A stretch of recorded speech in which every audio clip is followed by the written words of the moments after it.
Bonsoir, ce soir, je viens vous parler de la RDC. RDC, quel est l'événement le plus marquant en RDC?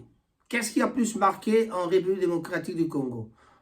La RDC a été sacrifiée. Et qui a sacrifié la RDC? Serait-ce les politiciens, serait-ce le peuple congolais lui-même, ou alors c'est une part de responsabilité qui devrait être partagée avec les Occidentaux, c'est-à-dire les multinationaux. Je citerai les États-Unis, l'Angleterre, l'Allemagne, la France, et pourquoi pas là, oui, j'ai parlé de l'Angleterre, mais pourquoi pas aussi le Japon, la Chine, la Russie, tous ces gens-là. Donc les multinationaux. La RDC a été marquée cette année, l'année 2022 a été marquée par la guerre. La guerre, c'est le signe de la RDC. Aujourd'hui, quand on parle de la RDC, on va parler de l'Est du pays. L'Est du pays, et il y a aussi une partie du Bandundu qui est encore secouée jusqu'à présent. Mais cela risque de devenir un peu plus grave, c'est-à-dire cela risque d'aller encore plus loin. Pourquoi? Parce que voilà où nous en sommes. On parlera de Rutshuru, on parlera de Ituri, on parlera toute la partie est est secouée par la guerre.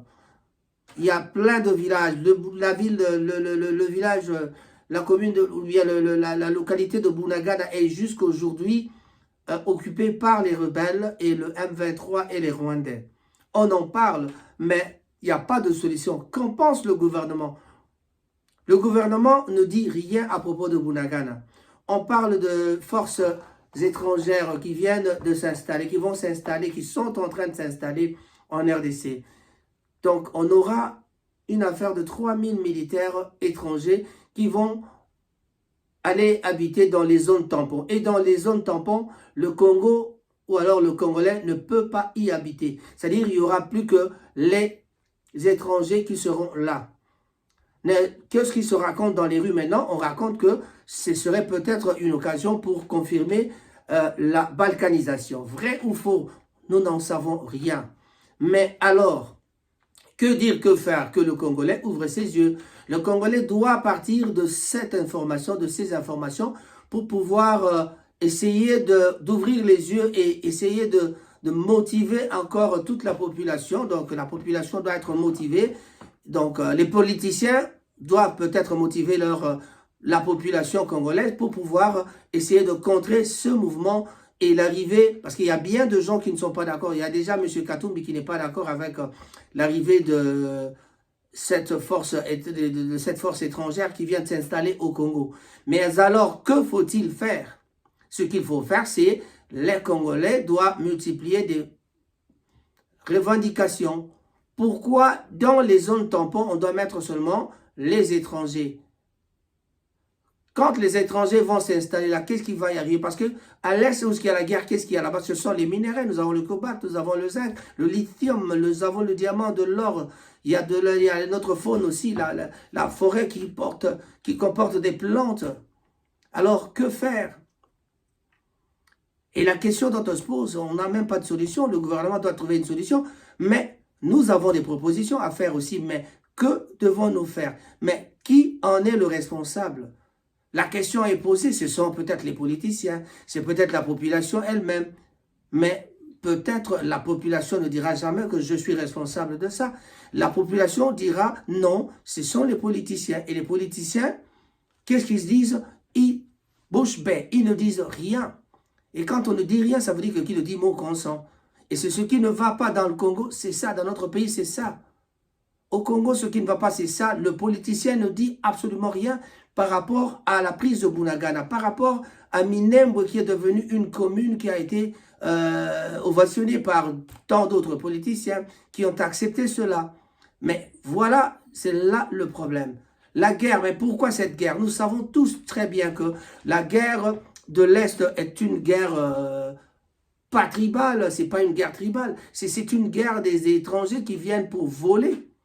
Ce sont des voleurs qui viennent, ils foutent le bordel pour pouvoir chasser la population. Quand la population se déplace, ils occupent les villages pour pouvoir creuser à terre, pour avoir le coltan, pour avoir le lithium, pour avoir le diamant, pour avoir nos plantes à nous, pour avoir et les ramener vers de l'autre côté, à l'étranger. Et le Rwanda qui n'avait pas l'usine de transformation de coltan, maintenant il en a. Il transforme le diamant, il transforme le coltan. Voilà. Ce qui est faisable, c'est réorganiser une armée en RDC pour pouvoir contrer l'ennemi qui vient de l'étranger. Mais ce qui est drôle, ce qui fait drôle, l'autorité congolaise n'a jamais parlé de la prise de Bunagana. On est passé à 1 jour, 2 jours, 100 jours, 100 jours, 200 jours, et maintenant on est à plus de 200 jours. Cela veut tout simplement dire que Bunagana est parti. Serions-nous ou serons-nous capables de le faire, de récupérer encore cette ville de Bunagana? Serons-nous capables de récupérer cette ville? On ne sait pas. Qu'est-ce qui se passe chez les autres? Qu'est-ce qui se passe là-bas? Les femmes sont violées, les gens sont tués. On continue à nous massacrer. Quand on nous massacre comme ça, qu'est-ce que l'État dit? À Ituri, environ 30 000 déplacés de Mahagi qui bénéficient gratuitement maintenant d'une assistance humanitaire. Agression dans l'Est, le M23 s'empare de Kisharo à Rutshuru. Agression dans l'Est, le M23 gagne du terrain 10 jours après l'annonce de son vrai faux retrait de Kibumba. Conflit intercommunautaire Tekeyaka, ça continue encore de Bandundu.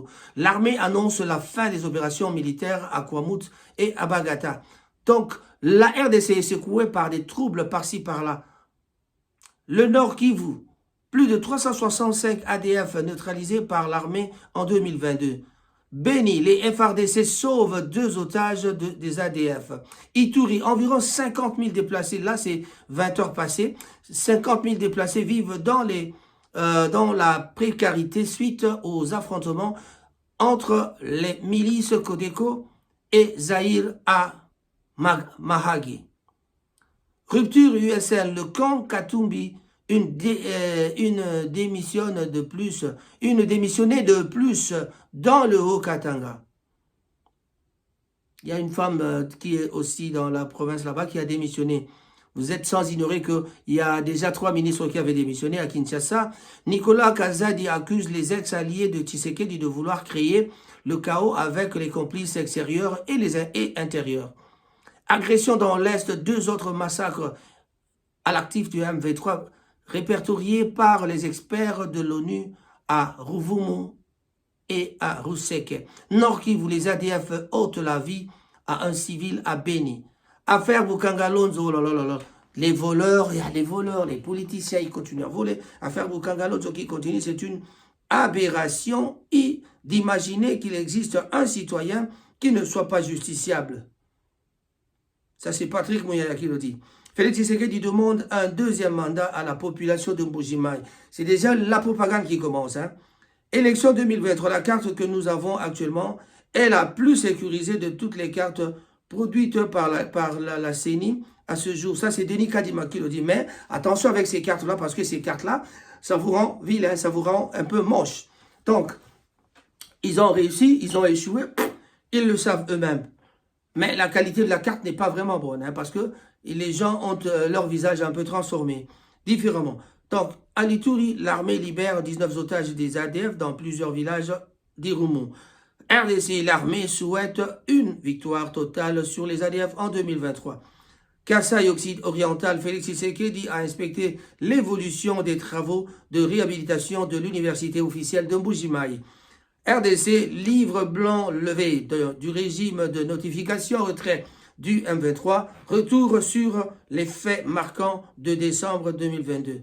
Confirmation de l'agression rwandaise contre la RDC, le gouvernement appelle plutôt le Conseil de sécurité à tirer les conséquences qui s'imposent. RDC, ce que préparent les espions rwandais contre le Félix Tshisekedi. Voilà. Quand on lit les titres comme ça, c'était pour vous montrer que toute l'année 2022 a été vraiment entourée des mots tristes, des mots méchants. Le Rwanda attaque, les gens tués, les déplacés. Donc la guerre continue et on ne sait pas que faire. On souhaite que la guerre soit terminée. Il y en a qui avaient prédit, les faux prophètes avaient prédit que La guerre finira en décembre, mais malheureusement, la guerre continue. Le M23 fait semblant de partir, mais entre-temps, il gagne du terrain. Alors, qu'est-ce qu'en pense le gouvernement? On n'en parle même pas. Chers amis, il est grand temps que le politicien congolais prenne sa conscience. Il est grand temps que le peuple congolais remonte aussi de son passé pour pouvoir penser à ce qu'était le Congo avant. Et pour faire revenir le Congo à ce niveau-là, à cet état-là, il faut que la conscience du peuple congolais soit vraiment réveillée. Nous devons nous réveiller, nous ne devons pas dormir. Quand on continue à dormir, voilà où nous en sommes. 2 grands morts au Congo, c'était Maman Tchalamwana et notre grand frère Verkis Kiamwangana. Ils ont été enterrés et voilà, ça c'est la fin de l'histoire. Il y a eu bien des événements. Il y a aussi, pour la musique, c'est Fally Ipupa qui a fait le stade. Et le stade a été vraiment époustouflant pour Fally Ipupa. Et la deuxième personne à faire le stade en décembre, en octobre c'était Fally. Vous avez vu ce qui s'était passé. Et en décembre, le 25 décembre, c'était Héritier Watanabe qui est passé au stade aussi. Vous avez vu le résultat aussi. Aujourd'hui, la polémique aussi qui revient en 2023 entre Héritier Watanabe et Fally Ipupa. Ça, ce sont les fans qui remontent encore. C'est cette histoire de polémique à 2 balles qui n'ont même pas de sens. On compare peut-être 2 personnes, mais il faut regarder le travail escompté, le travail que ces gens-là sont en train de faire. Il faut parler du travail que les gens sont en train de faire et non parler d'un concert qui a réussi, d'un concert qui n'a pas réussi. Le concert, c'est pour la popularité. On ne joue pas au stade pour aller faire de l'argent. On joue au stade pour l'argent, bien sûr, mais c'est plus la popularité. C'est plus pour la popularité qu'on fait qu'on joue dans les grandes salles. C'est plus pour se faire un grand renom encore. Mais qui s'est fait un grand renom? Est-ce Fally Ipupa? Est-ce Héritier Watanabe? Chers amis, Watanabe, je disais. Alors, rien d'autre. Nous n'oublierons pas le décès de Defao aussi. Et tous les autres qui sont morts, bien sûr, mais en tout cas, une pensée pieuse à tous les gens qui sont morts. Mais on se retrouve à la prochaine fois. Raphaël Ngomatas, votre présentateur sur Ingo TV. Merci et à tout à l'heure. Au revoir.